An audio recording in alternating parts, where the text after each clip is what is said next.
Electoral bond पर आम आदमी पार्टी ने सुप्रीम कोर्ट के फैसले का स्वागत किया है। सरकार में मंत्री आतिशी और गोपाल राय क्या कह रहे हैं, देखिए इस वीडियो में। गोपाल राय जी, आम आदमी पार्टी की प्रतिक्रिया इलेक्ट्रॉन बॉन्ड को लेकर क्या है, सबसे पहले बता दीजिए।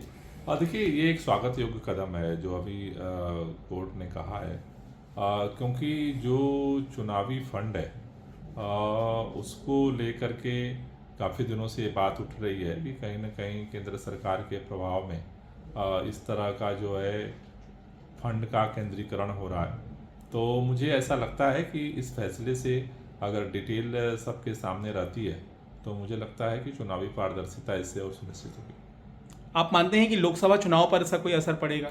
नहीं, निश्चित रूप से एक इस चुनावी पारदर्शिता पे इसका असर पड़ेगा और जो धनबल का प्रभाव सत्ता के प्रभाव में होता है, मुझे लगता है कि उस पर निश्चित रूप से सकारात्मक प्रभाव पड़ना चाहिए।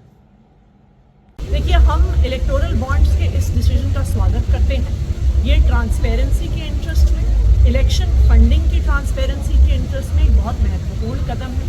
वरना इलेक्टोरल बॉन्ड्स एक तरीका बन गए थे जिसके माध्यम से ये पता नहीं चल रहा था कि कौन व्यक्ति किसी पॉलिटिकल पार्टी को फाइनेंस कर रहा है। इस देश के लोकतंत्र के लिए बहुत ज़रूरी है कि ट्रांसपेरेंसी रहे कि किस पॉलिटिकल पार्टी को कितना पैसा कौन लोग दे रहे हैं।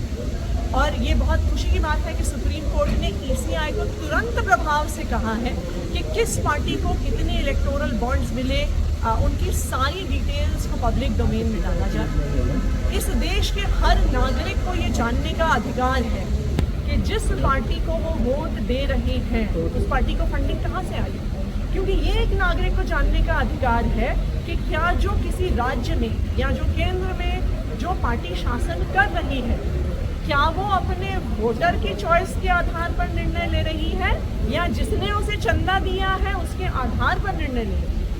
इसलिए ये लोकतंत्र के लिए बहुत ही महत्वपूर्ण कदम है और हम इसका स्वागत करते हैं।